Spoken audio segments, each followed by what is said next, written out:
দলের প্রতিষ্ঠাতা চেয়ারম্যান, তার সাহায্যে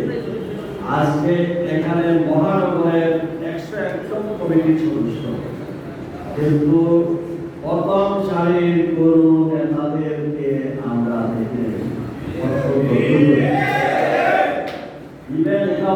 গ্রহণ করবেন। দলের চেয়ারপারসনের সর্বস্বীতে আপনাদের উপস্থিতি দেখি এখানে আমাদের দলের তৃণমূল পর্যায়ের কর্মীরা, কিন্তু আজকে যদি এখানে স্ট্যান্ডিং কমিটির কোনো মেম্বার আসতেন তাহলে কমিটিতে নাম থাকার জন্য মনে হয় এইটা পরে যদি রাস্তা পর্যন্ত তাও দুঃখ করার প্রয়োজন হচ্ছে। এই যদি হয় আমাদের সংগঠনের অবস্থা, তাহলে সংগঠনের প্রতি আমাদের যে কর্তব্য, আমাদের দায়িত্ববোধ আমি তো যাই হোক,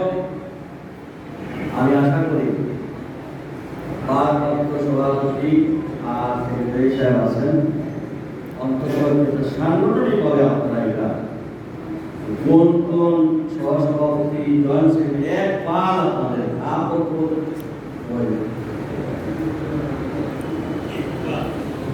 আমি বেশি কথা বলতে পারি না, সংক্ষেপে কয়েকটি কথা বলি।